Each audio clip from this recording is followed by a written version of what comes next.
Kalau kata orang life begin at 40, kalau menurut gue tuh nggak sepenuhnya benar.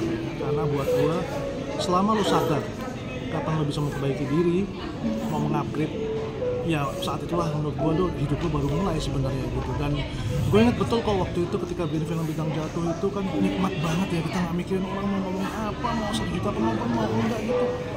Dan akhirnya masih berapa puluh tahun kemudian gue baru bisa menyadari itu harus dihajar sakit dulu ya kan, harus maaf-maafan dulu kita ya kan. Jadi ketika kita menemukan semesta dan teman-teman yang tepat, ternyata itu juga, dan kesalahan-kesalahan yang bertubi-tubi di hidup kita baru akhirnya dikasih kesempatan untuk akhirnya menemukan bahwa ternyata hidup dimulai ketika kita menyadari buruknya kita, dan kita mau menemukan juga tujuan kita hidup di dunia ini perannya apa. Nah, habis itu baru mulai gitu. Dan itu related dengan judul Saat Menghadap Tuhan. Iya, banget. Karena di akhir hari kan kita, ya setiap menit, setiap detik sebenarnya kita itu berurusan sama dia kan selalu. Oke. Tapi kan menjelang di usia-usia kita yang di penghujung ini kan semakin bertanya-tanya kan sebenarnya kan.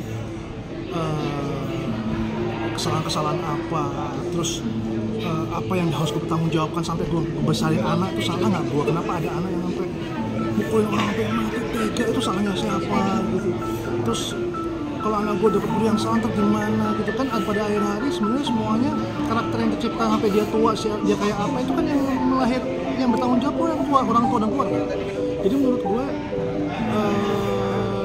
kita harus sadar diri bahwa kita nggak sempurna, dan menurut gue memang kita harus sadar bahwa kapan aja kita kan bisa menghadap Tuhan. Jadi kalau kita nggak menyadari itu kayaknya justru hukuman yang lo nggak sadari. Jadi kesadaran bahwa kita tahu bahwa kita harus berubah itu sebenarnya berkah. Mungkin berkah nggak selalu rezeki dalam bentuk harta dan film 1 juta penonton atau berapa juta. Tapi mungkin kesadaran bahwa lo menemukan nikmatan itu udah sebuah berkah buat lo. Oke, berarti tidak ada yang abang sesali ya? Tidak ada sesuatu yang kemudian abang harus flashback bahwa gue akan memperbaiki diri dengan 4 tokoh yang sekarang ini. Iya, jadi itu pasti seperti yang diomongin sama sekeliling gue bahwa coba kamu gitu, kenapa kamu gitu, kenapa nggak gini segala macam. Aku bilang kalau nggak ada itu terjadi, bukan nggak nyampe ke pemikiran dan kesadaran hati ini gitu. Dan ternyata yang kita lakukan itu semua spiritual, bohong banget, material, spiritual semua kok. Nggak ada, cuma kita kan kadang-kadang kita ngomongin gitu, wah ya lo so ini lo so spiritual lo segala macam, padahal memang iya keputusan kita kenapa ngambil B, lakukan A, lakukan B, itu sebetulnya spiritual gitu. Jadi kalau kesalahan-kesalahan kita, yang ngeri itu kalau kita bikin salah bertahun-tahun sampai kita tua, lu nggak menyadari itu sebuah kesalahan. Oke. Itu baru sebenarnya kutukan dan hukuman seumur hidup. Karena aku mikir, kok ada ya orang diciptakan dia udah pasti jahat ya, tapi kok hidup terus ya? Ternyata itu buat cerminan kita, ternyata gitu loh, bahwa kita nggak, jangan kayak dia gitu misalnya. Terus kayak mungkin beberapa kali gue sadar bahwa kalau gue bikin salah, apalagi syuting pun ya, itu gue langsung minta maaf di akhir syuting atau apa. Karena kadang kita mulut ya mau berubah, tapi namanya manusia kan pasti kan butuh waktu kan. Langsung minta maaf. Nah, menurut gue itu kalau kita terlalu lama untuk nggak minta maaf, menurut aku selesai. Kalau dulu kan Dian Sastro, Niko, kemudian Fauzi Baadila, termasuk Dwi Sasono, itu kan lahir dari tangan dingin. Tujaru, bisa diceritakan dengan 4 pemeran yang sekarang ini dengan karakter yang berbeda? 4 ini memang gue sengaja cari dan gali gitu ya. Meskipun orang-orang bilang, loh susah loh pemain baru, nggak bisa dijual segala macam. Tapi itu mungkin kenikmatan yang gue dapat waktu zaman dulu gue bikin film, ketika semuanya orang baru gitu ya, mungkin nggak semua kombinasi.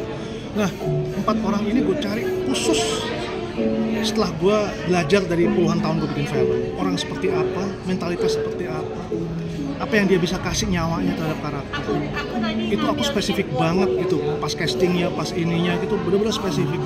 Nggak kayak dulu yang casting itu sekedar proses gitu. Kalau ini enggak, ini benar-benar dia sebagai manusia tuh harus tahu. Karena dia yang akan memberikan nyawa ke karakter yang cuma tulisan di atas kertas itu. Itu sangat detail banget, dan menurut aku percaya seleksi alam. Seleksi alam tuh artinya memang Tuhan udah nyiapin kok mana yang bisa sama lo, mana yang enggak, mana yang ini di akhir usia kita yang kayak gini ya. Mungkin di awal-awal enggak, tapi kalau kayak gini udah diatur semestanya menurut gua. Ya. Thank you Mas Ruth.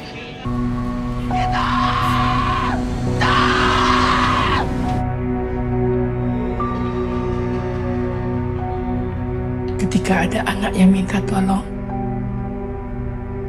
kita diam. keresahan saya dari zaman muda sampai saya menjadi orang tua sebenarnya. Pertama, ketika menjelang kita menjadi orang tua yang punya anak, itu ketakutan kita salah mengasuh. Nanti anak kita jadi apa, itu yang pertama. Itu yang sangat ngeri gitu loh, karena semuanya bisa terjadi kan. Kayak di rumah oke, tapi kok kayaknya nanti kok kayak gimana, tapi ntar salah. Apakah main gue udah salah ya mengasuhnya ya? Aduh, kemarin kok bentaknya kekerasan nggak ya? Atau malah aku keseringan nggak dengerin nggak ya? Atau apa, itu ketakutan luar biasa. Karena seiring dengan waktu itu banyak kejadian-kejadian di sekeliling saya yang sangat meresahkan, dari perundungan, kekerasan seksual, kemudian ada yang bunuh diri, stres, kesehatan mental yang luar biasa parah gitu ya. Kemudian keresahan kedua adalah ketakutan saya sebagai orang tua salah memilih sekolah buat anak saya, salah memilih guru buat anak saya.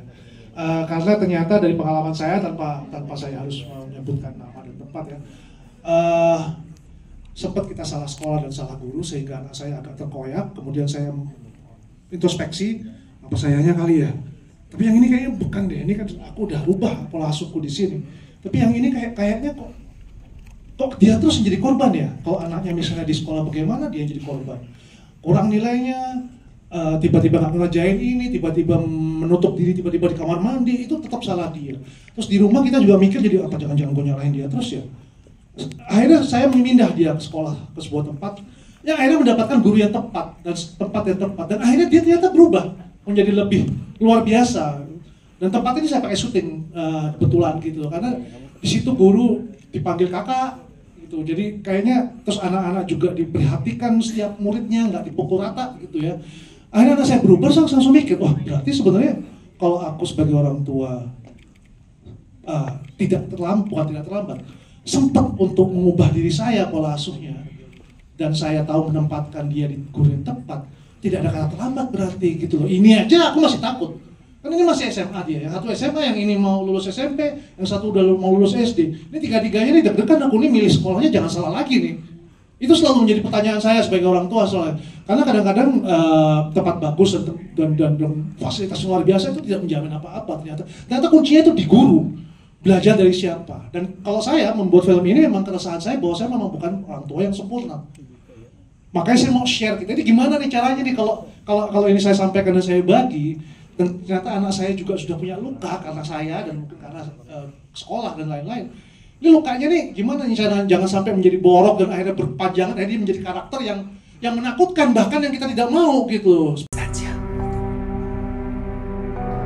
Dengan alasan itu bukan anak kita.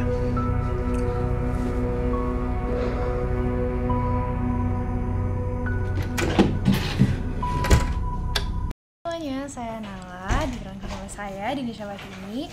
Dan hari ini itu gala premier untuk Saat Menghadap Tuhan. Jadi buat syuting film Saat Menghadap Tuhan ini, pertama kalinya aku didirect sama Om Rudi Sudjarwo sendiri.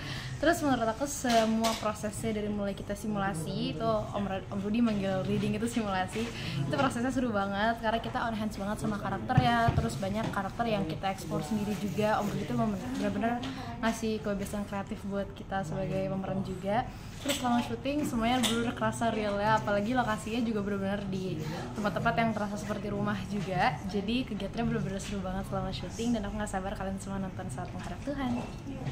Asiknya apa di direct sama kakak Rudi? Aku ngerasa Om Rudi itu benar-benar passionate sekali sih. He knows what he's doing, jadi selama prosesnya tuh benar-benar ngerasa dibantu banget juga. Apalagi ini syuting film panjang pertama aku juga kan. Jadi selama di syuting, di direct sama dia benar-benar tahu apa yang dia mau dan benar-benar ngasih tahu kita gimana cara melakukannya juga gitu. Jadi menurut aku itu experience yang gak ada yang bisa gantiin juga. Pembelajaran dari sosok Nala? Nala itu dia karakternya lumayan keras kepala dan agak tertutup ya sebenarnya. Jadi sebenarnya agak susah untuk kita benar-benar tahu Nala sebagai sesungguhnya kayak gimana. Cuman ketika kamu udah mulai mengenal Nala lebih dalam, itu benar-benar tahu banget kalau dia itu otaknya, pikirannya kemana-mana, banyak banget hal-hal yang dia pengen lakukan, cuman emang terbatas dengan karakternya sedikit tertutup gitu. Jadi aku benar-benar belajar kalau misalnya cara mengekspresikan diri yang tepat gitu melalui Nala. Sukses buat karirmu. Bye. Buka.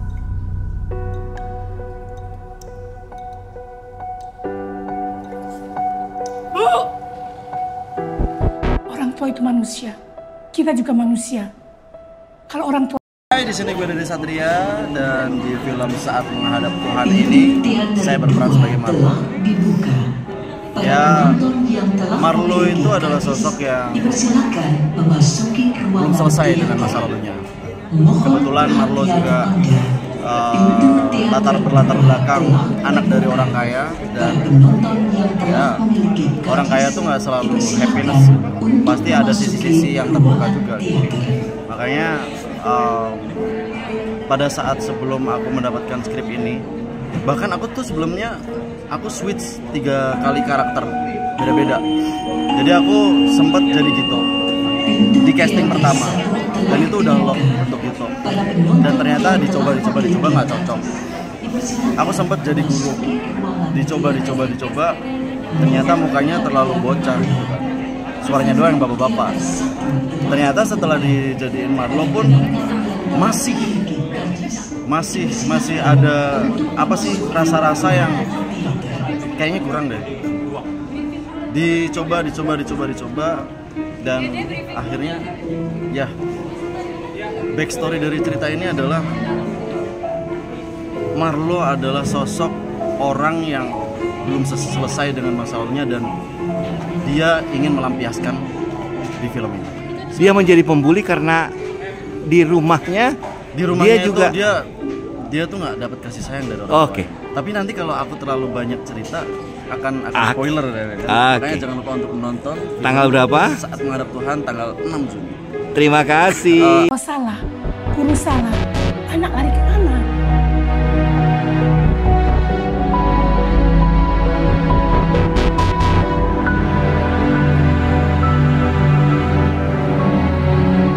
Oleh teman-teman juga masih muda juga. Betul. Oke, kita mungkin untuk meredakan riuhnya teman-teman cast di atas sana ya, bersama dengan orang guru dan juga undangan, kita akan langsung memanggil orang-orang yang akan kita ajak. Apa yang kamu rasain? Betul. Halo, yang kamu rasain reaksinya gimana? Terlebih dahulu, sutradara sekaligus produser Apa yang kamu rasain? Sujarwo. Sangat senang dan bahagia ya.